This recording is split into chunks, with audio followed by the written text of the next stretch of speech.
warahmatullahi wabarakatuh. Kembali bersama Ustazah Juli Setianingrum.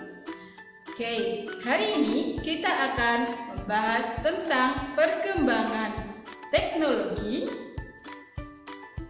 kemudian produksi, perkembangan komunikasi, dan juga perkembangan transportasi. Ya, mari kita satu persatu kita kupas lebih dalam. Oh iya, Ustazah punya janji nih untuk menelpon teman. Ustazah punya teman ada di negara api, ya, terkenal dengan negara api. Ustazah harus menelpon ke sana. Ya, hari ini kita akan belajar tentang komunikasi. Nah, apa itu sih komunikasi? Kita satu persatu ya. Tahukah kalian bentuk komunikasi itu ada dua, ya. Pertama adalah komunikasi tradisional, yang kedua adalah komunikasi modern. Lalu, seperti apakah komunikasi tradisional? Hai Paman, apa kabar? Sudah lama ya kita tidak bertemu. Melalui surat ini, aku ingin memberitahu bahwa pada tanggal 17 Agustus aku ingin pulang ke Indonesia. Aku tidak sabar ingin bertemu dengan keluarga. Aku rindu suasana Indonesia. Nah, itu adalah penggalan dari surat yang dituliskan oleh ponakan dari Paman untuk ayah Beni. Nah, itu adalah penggalan dari surat yang disampaikan oleh Bang Andi, sepupu dari Beni. Tugas kalian sangat mudah sekali. Coba kalian buka buku siswa kalian halaman 151, kemudian baca surat tersebut. Jika sudah selesai, kamu coba diskusikan bersama ustadz-ustadzmu, sama teman-temanmu di dalam Google Meet untuk menentukan manfaat dari teknologi. Bagaimana? Menyenangkan bukan diskusi kita hari ini? Ya, kalian pasti sudah menemukan apa manfaat dari perkembangan komunikasi. Ya, salah satunya adalah kalian bisa melakukan komunikasi terhadap orang lain di tempat yang berbeda walaupun jaraknya jauh. Alhamdulillah ya, kalian sudah bisa menemukan tentang manfaat dari perkembangan teknologi komunikasi. Nah, kalau kita perhatikan, apa yang kalian baca tadi adalah surat. Surat tersebut adalah sebuah bacaan yang terdiri atas beberapa paragraf. Nah, dari surat tersebut pasti dong menyimpan informasi, menyimpan pesan. Nah, pesan ini bisa dikatakan sebagai pokok informasi. Nah, lalu apa itu pokok informasi? Pokok informasi adalah permasalahan utama yang terdapat dalam sebuah bacaan. Dan pokok informasi bisa juga disebut sebagai ide pokok. Oke, mari kita belajar tentang ide pokok.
Baik, kita akan mulai membahas tentang bentuk komunikasi tradisional.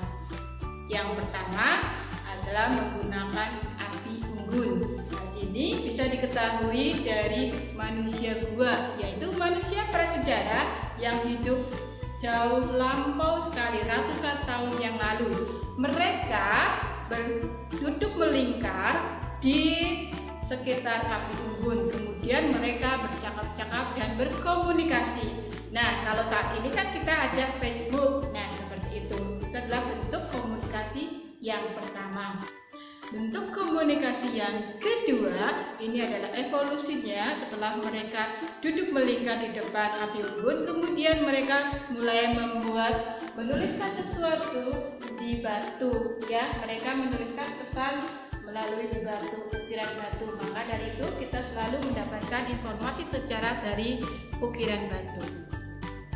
Nah, bentuk yang kedua tadi itu hampir mirip dengan bentuk komunikasi yang sekarang, yaitu dengan adanya blogging atau menulis di internet. Hampir sama, ya. Kalau yang satu medianya menggunakan batu, yang satu menggunakan internet.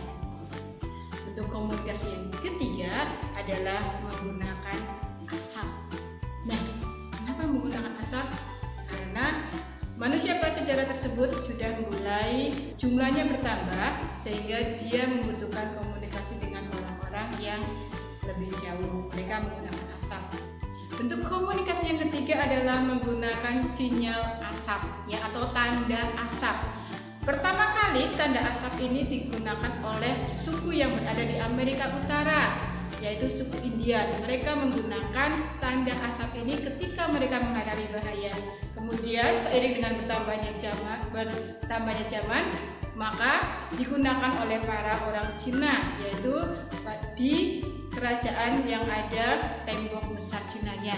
Mereka menggunakan tanda asap tersebut untuk memberikan informasi kepada orang lain bahwa mereka sedang bahaya. Bentuk komunikasi tradisional yang keempat adalah menggunakan merpati pos. Ya, merpati pos ini digunakan oleh bangsa Persia, bangsa Yunani, dan juga bangsa Roman. Mereka menggunakan merpati pos ini untuk komunikasi yang lebih jauh. Bentuk komunikasi tradisional yang kelima atau selanjutnya adalah menggunakan Pony Express. Apa itu Pony Express? Pony Express adalah kuda yang ditunggangi oleh manusia untuk menyampaikan pesan. Biasanya mereka membawa surat atau membawa barang dari orang yang menyuruhnya untuk diberikan kepada orang lain. Penggunaan Pony Express sebagai bentuk komunikasi tradisional ini terjadi pada pertengahan abad 19. Bentuk komunikasi tradisional yang kelima adalah menggunakan bendera semafor. Bendera semafor ini biasa kita kenal pada kegiatan pramuka. Nah, ini adalah komunikasi pertama yang menggunakan visual atau menggunakan pandangan. Perkembangan selanjutnya kita menggunakan telegraf, ya. Telegraf adalah sebuah alat yang digunakan untuk mengirimkan pesan jarak jauh. Pesan ini berupa kode Morse. Kode Morse ini hanya diketahui oleh si penerima pesan saja. Jadi ini memberikan kesempatan kepada kita untuk memberikan pesan rahasia. Memang betul telegraf ini digunakan untuk memberikan pesan rahasia, khususnya ketika masa perang. Meningkat dengan penggunaan telegraf, kemudian manusia menggunakan radio. Nah, ini berkat seorang ilmuwan yang bernama James Clerk Maxwell yang mengembangkan radio ini untuk kebutuhan komunikasi jarak jauh. Dengan berkembangnya radio ini, komunikasi menjadi lebih mengglobal. Seluruh dunia bisa saling berkomunikasi menggunakan radio. Nah, penggunaan radio ini paling berkembang pada era Perang Dunia I dan II. Pada masa tersebut, radio digunakan untuk kepentingan militer, kepentingan angkutan udara, dan juga kepentingan untuk komunikasi di daratan. Ya, bisa dilanjutkan. Untuk penemuan telegram merupakan alat komunikasi atau bentuk komunikasi yang paling cepat pada masanya, yaitu pada saat Perang Dunia I dan Perang Dunia II, juga sampai pada awal abad 19. Namun, seorang Alexander Graham Bell telah menemukan telepon pada tahun 1876. Nah, telepon ini pada awalnya masih digunakan untuk kepentingan politik dan kepentingan broadcasting semata. Jadi belum digunakan oleh orang awam. Nah, perkembangan telepon ini juga bervariasi atau bermacam-macam. Pada awalnya telepon ini masih menggunakan telepon kabel, ya. Telepon yang disambungkan dengan kabel untuk menyambungkan satu komunikasi dari rumah, kemudian dari rumah lain, dan bisa juga langsung dari tempat ini menuju tempat yang lain, bisa juga dengan antar negara. Perkembangan selanjutnya tadi sudah menggunakan telepon yang kabel, perkembangannya adalah menggunakan telepon wireless atau telepon tanpa kabel. Ini yang merupakan perkembangan terbaru dari bentuk komunikasi sekarang ini yang kita pakai sekarang ini. Kita menggunakan handphone, ya, itu merupakan bentuk komunikasi tanpa kabel atau nirkabel. Baiklah, itu tentang perkembangan teknologi dari masa ke masa. Tadi kalian sudah berselancar ke dunia komunikasi, tentang bentuk komunikasi. Nah, sekarang kita kembali ke pembelajaran selanjutnya, yaitu belajar tentang menghitung keliling suatu bangun datar. Bagaimana caranya? Tadi kalian sudah berbicara tentang bentuk komunikasi. Nah, sekarang kita akan belajar yang lain yang berbeda. Baik, sekarang kamu perhatikan bukunya halaman 154. Nah, di situ ada gambar bangun datar. Juga ada kotak-kotaknya. Lalu apa hubungannya ini? Ya, pada bagian gambar tersebut kita diminta untuk menghitung keliling dari bangun tersebut. Caranya bagaimana? Caranya sangat mudah sekali. Pertama, kamu tandai terlebih dahulu di bagian pinggir dari kotak-kotak, ya. Kamu tandai dulu di bagian pinggirnya dengan garis atau dengan pita. Kemudian kamu hitung, kamu jalanlah dari satu kotak menuju kotak yang selanjutnya sambil menghitung berapa jumlah kotaknya. Nah, jumlah kotak itu adalah keliling dari bangun tersebut. Mudah bukan? Alhamdulillah ya, bangsa kita merupakan bangsa yang sangat besar, bangsa yang kaya akan budaya bangsa.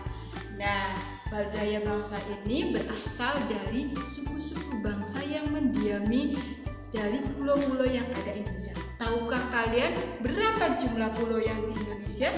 Kurang lebih ada 17.000 pulau. Nah, dari 17.000 pulau tersebut didiami oleh berbagai macam suku bangsa. Nah, dari suku bangsa tersebut menghasilkan budaya yang berbeda-beda. Bagaimana sikap kita terhadap budaya yang berbeda-beda? Karena budaya yang berbeda-beda itu menjadi sebuah keniscayaan di negara kita. Maka ingat semua yang kita ya, Bhinneka Tunggal Ika, berbeda-beda tapi tetap satu juga. Itu yang jadi prinsip kita dalam menghadapi keragaman budaya yang ada di Indonesia. Demikian pembelajaran hari ini, semoga bermanfaat bagi kita semua.